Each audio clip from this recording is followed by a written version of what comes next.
Donc avec Françoise Gendarme, qui est donc ancienne présidente du SNGM, donc le syndicat historique, on vient de créer un syndicat qui s'appelle le CIM. Alors CIM, ça veut dire syndicat interprofessionnel de la montagne. Pourquoi interprofessionnel? Parce qu'on s'est dit qu'on serait beaucoup plus efficace vis-à-vis de nos différents interlocuteurs dans les administrations, au sein de l'État, partenaires divers et variés, si on rassemblait un petit peu les différentes professions d'encadrement des sports de montagne, plutôt que d'avoir une multitude de petits syndicats qui ont des moyens d'action très limités et des effectifs assez limités. On pense qu'il vaut mieux être plusieurs milliers à agir ensemble que quelques centaines par-ci par-là et de manière anarchique. Donc voilà, le syndicat interprofessionnel de la montagne, c'est ça. C'est une idée assez ambitieuse et novatrice pour défendre les pratiquants, enfin pardon, les professionnels de la montagne, donc les guides bien sûr, puisque nous on est guides, mais aussi des moniteurs de ski, des moniteurs d'escalade et de canyon, des moniteurs de spéléologie, des accompagnateurs en moyenne montagne. Voilà, l'idée c'est de proposer une solution à ceux qui ont envie de se regrouper, quel que soit leur diplôme d'origine, et notamment ceux qui ont plusieurs diplômes, parce qu'aujourd'hui on est quand même dans une situation ubuesque où par exemple un guide de haute montagne qui est également moniteur de parapente et moniteur de ski, eh bien s'il veut exercer avec ces trois métiers, il est obligé de cotiser à 3 syndicats différents et à 3 assurances différentes. Nous, on va proposer avec une seule cotisation à un tarif extrêmement modéré, on pourra assurer l'ensemble de ces brevets d'État et de ces activités professionnelles, quel que soit le nombre de sports qu'on pratique. Quelles ont été les raisons de cette scission alors?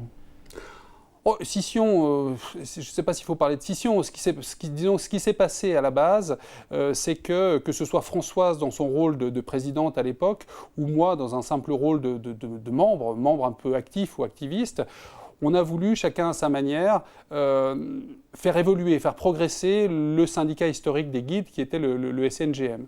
On s'est heurté à un véritable tir de barrage, on va dire, l'un ou l'autre, qui a conduit Françoise à se faire évincer de son poste de présidente par la direction actuelle, et moi, carrément, à me faire exclure purement et simplement du syndicat des guides. Alors, bon, on n'a pas rien obtenu, on a obtenu un certain nombre d'avancées au forceps, je dirais, malheureusement. On aurait pu l'obtenir simplement par la discussion, parce que c'était évident ce qu'on demandait en termes d'avancées démocratiques, d'évolution légale du syndicat des guides. Voilà, et on a été obligé de se bagarrer pour ça, et ça nous a valu exclusion ou écartement pour Françoise. Et donc on s'est dit, c'est pas la peine de se battre de l'intérieur, compte tenu des habitudes qui ont été prises et des libertés qui ont été prises. Il nous est apparu que le SNGM tel qu'il est dirigé actuellement ne pouvait pas évoluer. Ne pouvait pas évoluer de l'intérieur, en tout cas pas assez vite, pas de manière raisonnable.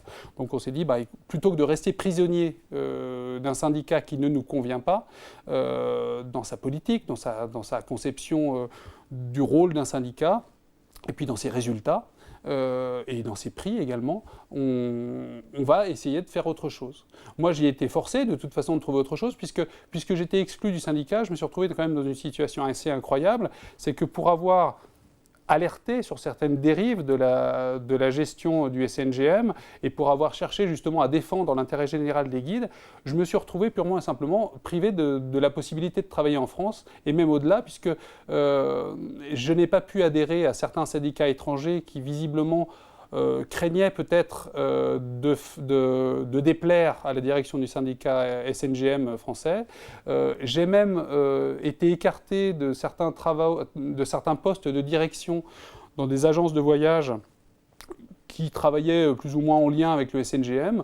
Donc je me suis dit, voilà, il faut que je trouve une manière de travailler comme guide, il n'y avait pas de raison. Et donc j'ai trouvé cette solution en France et je me suis dit, est-ce que je garde cette solution via le CIM uniquement pour moi, sachant qu'elle est extrêmement avantageuse, ou est-ce que j'essaie d'en faire profiter un petit peu d'autres guides? Donc on s'est réunis avec Françoise à ce moment-là et on s'est dit, voilà, on a cet outil qui est extrêmement utile, qui peut apporter bien des avantages aux guides. On va essayer d'en faire profiter non seulement les guides, mais également l'ensemble des professionnels de la montagne. Et donc pratiquement comment il fonctionne ce syndicat?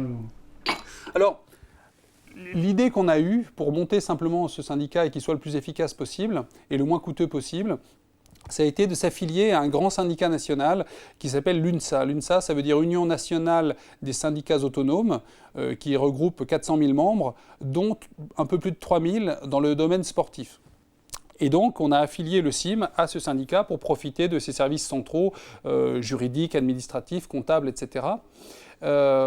Et puis pour bénéficier aussi de son poids pour négocier face aux assurances.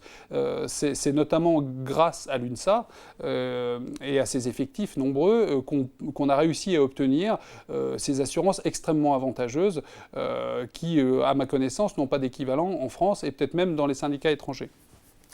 Au niveau du fonctionnement, donc pour l'instant, on est en train de monter les équipes de direction, le bureau exécutif. Donc il y a Françoise et moi qui co-présidons le CIM. Et puis on va également constituer un autre organe, qui est un organe d'arbitrage, de contrôle, de surveillance, un petit peu aussi de ce que fait l'exécutif, qui s'appelle la commission des sages, dans laquelle il y aura des guides qui ont du recul vis-à-vis de la profession, qui sont dégagés de tout conflit d'intérêts, qui ont une certaine distance et puis qui sont attachés à une certaine éthique aussi. Et donc voilà, on constitue ces organes de direction du CIM.